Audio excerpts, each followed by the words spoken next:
Rev up your engines!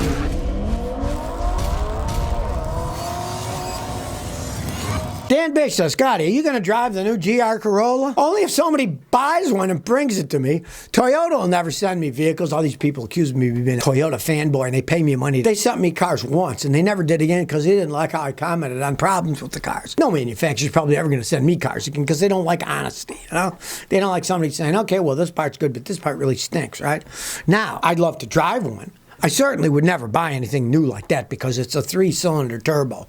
Toyota makes great vehicles, but a 3-cylinder turbo, how long is it going to last? I'll be happy with my 1.8-liter Corolla engines that are in my Matrix and are in my old Celica. It's a 1.8 Corolla engine too. They run forever. Hey, not race cars, but hey, I don't care. They run forever and they go 80 miles an hour. What do I care? You know? But if anybody out there buys one, please bring it to me either in Rhode Island or in Tennessee when I'm there because I'd love to test one out. Honestly, Philip Martin says, is a 2015 Honda Accord Sport a good choice even with a CVT? I would say no. And here's why. Those were the earlier CVTs, and they're not the greatest. Now, a brand new Honda with a CVT, I wouldn't have any question with buying it. At least the ones that are a couple of years old, they've been out a couple of years and they haven't had any problems at all. Honda's very good engineers, but in the beginning, they didn't make the greatest CVTs. I wouldn't buy one. I had a customer the other day with the 2015. His was starting to go out. It was starting to trip codes. Check engine light was flashing for the transmission. The drive would be blinking on and off. It was starting to wear out internally. So I wouldn't. The newer ones, yes, but it's 8 years old. Nah. Some of them can last quite some time, but they didn't have them totally bulletproof. And the new ones seem to be a lot closer to perfection than those older ones were. Legend says, Scotty, help. Why do I hear a quick hissing sound when I turn off my engine? It was quick and fast. I have a 2011 Accord V6. Well, maybe your vehicle's mad at you and it's hissing like a cat. You were teasing this. Usually you hear a hissing noise, you got a vacuum leak somewhere. So leave it running, open the hood, and have somebody else turn it off and quick listen to see if you can hear where it's coming from, see what's hissing, right? Now, sometimes, if your catalytic converters get a little bit hot when you shut them off, they might hiss a little if it's coming from the catalytic converter, but it runs okay. Otherwise, you might live with that. Do check for vacuum leaks because generally you've got a buildup of pressure. You're hissing, it can be brake boosters leaking, and a brake booster had what's called a check valve in it, where it connects to the engine and then it goes to the booster. And if they go bad, they can hiss when they get old and they leak instead of holding pressure. Check that. Iron Cake says, looking to buy a Pinto or a Vega, which one? Well, I got a bridge you might be interested in. It's called the Brooklyn Bridge. You want to buy that too? You know, those are both problematic vehicles, right? I owned a Vega station wagon, but I made a smart move. I bought a beautiful looking copper Vega station wagon. It was a 1975. I only paid $1,000 for it, and I bought it from a guy who worked at a Chevy garage. And he had a brand new engine that I found out later he stole from Chevrolet because they were getting engines for free to replace them because they kept blowing up.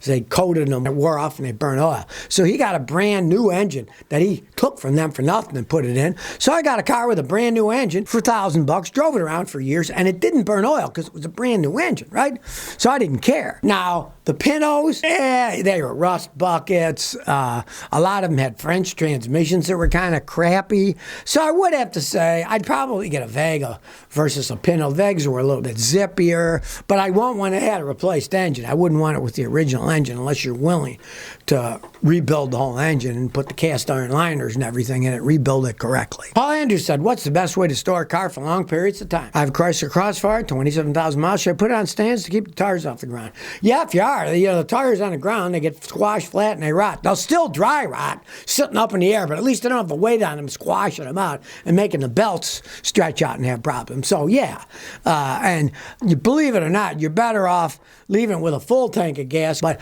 I really don't advise keeping it for lengths of time. If you're talking about years and years, you're better selling a vehicle because it's going to sit there and rot, and the fuel lines is going to go bad and clog everything up. If you're really not going to use the thing, you're better off selling it. And if you're really talking about years and years and years, then you'd want to take the spark plugs out, put oil in the engine so the pistons don't lock, then put the spark plugs back in. Then you'd want to totally get all the fuel out of the system, empty everything, the tank, the lines, everything, so there's nothing in it. It's a big pain in the butt to do it correctly. If it's going to sit for years and years, you better get rid of the thing than you're letting it sit. They just sit there and they rot. It's just how cars are. They weren't made to sit for years. Dave Dex says, Scotty, help. from Canada. Mercedes GLE 400, 2018, 22,000 miles, lease is up. Should I buy it out? Drove it really hard. Don't. Now, this is where Canadians are wise, and I've read a thing the other day. The German cars, Mercedes, BMWs, Canadians, they lease over 80% of them. Only 20% or less are dumb enough to buy the stupid things. So be a wise Canadian and get rid of it. They're money pits as they age. You don't want that car. Canadians lease them. They're smart, and then they get rid of them. I don't know what happens to after they get rid of them. Do Canadians buy them there? Nobody ever followed up on that, but 80% of the new ones are leased, so just get rid of it. You leased it, you probably have a business or something that paid for it, so you don't care. Don't buy that thing, I tell you. They're money pits. And you said you drove it hard, too, which is even worse. Richard Scotty. A 2000 Ford Expedition, the door locks jam all the time. Yeah, because they're cheaply made. And now they're cheaply made junk. The only thing I have to say is, a lot of times you just got to keep buying those door latches. The latches go bad. But do look inside. A lot of them have these little plastic rubber inserts. They wear out. And if yours is set up that way, go to the dealer, buy 4 of the inserts, and take the old ones if there's anything left, or just if there's nothing, just put the new inserts in, and then they'll generally last for a while. Try that. A lot of times you can fix them yourself. If not, you got to buy new ones because they're made like crap, like a lot of the stuff that Ford makes these days. Legend says, if you have a problem in your brake system, will it turn on the brake light to warn you? Well, it's supposed to, but it doesn't always work. The way it's supposed to work is, if you lose brake fluid, there's a sensor. And then the light will come on and you'll see, well, my brake fluid's low. Then you got to fill it up. But then you look to see if you see any leaks, fix the leaks you see, right? If you leave your emergency brake on, that's supposed to put the brake light on, and you say, oh, I left it on, or the switch is broken, right? And if you step on the brakes and the brake light comes on, if you're losing brake system pressure, if the pressure gets too low as you step on it, the light will come on. So it's supposed to warn you. And of course, if you have a modern car with anti-lock braking, if that system starts to break, there's a pun there, the brake system broke, go ahead and get it scanned to see if it has an anti-lock brake problem too. That's how complicated cars these days. They're supposed to warn you, but of course, the systems that warn you can break too. So if your brakes start going to the floor and they don't stop right, but it doesn't warn you, get it fixed anyway. Don't trust that stupid little light for saving your life. Robin Floyd says, I want a best cheap car that won't have a problem and is good for broke teens. Car prices usually are insane. If you can find a Toyota Corolla or a Honda Civic and you don't mind driving them, those are excellent vehicles. They can run and run and run and run. You're going to end up getting an old one with a lot of mileage on it. But if a mechanic like me checks it out and says it's a decent car, you can still drive them for years. All the time here in Clarksville, I get people bringing me cars. They're buying for the teenage kids. And sometimes there's as little as $1,000, but they're still in decent shape. Maybe the paint's faded. They got a few dings on them. But they still run good. And if you're a broke teen, okay, people don't like being hot. Say the air conditioner in the car is broken. Well, you're a broke teen. You can roll the windows down. You can still drive the car that way.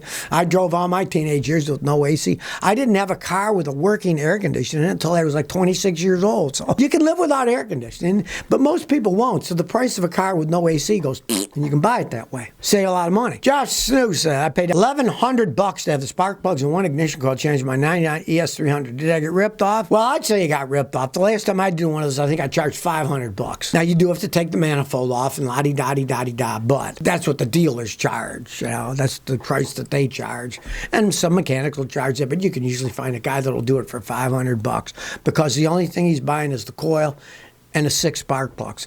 Everything else, you just take it apart and put together. And really, a good mechanic can do it in 2 or 3 hours. It's not that hard to do. If you've done them before and you know all the tricks or where all the secret bolts are, and you have the special wrenches that can reach the backside ones to get off, it's not that big of a deal. Benny Jets of Scotty, love the content. What's a good 500cc plus sport motorcycle? Are there cut-off mileage limits for Japanese bikes? Well, they can last so long, but there's so many of them out there. I wouldn't buy one that had more than 100,000 unless it was dirt cheap. Any of the 600 to 750 are fast enough for any human being these days, and they're all pretty well made. I mean, I got a Suzuki 600. It's a screaming monster. I've had 750 Hondas. They were screaming monsters. Yamahas, they're screaming monsters. Kawasaki's, they're all so well made that unless you're an absolute maniac and go to the top end as fast as they go, you know, 150 miles an hour all the time, if you're only going 80, they'll last forever because they're so overbuilt that they'll last forever if you don't run into a tree or somebody doesn't run into you. The Japanese make such excellent motorcycles.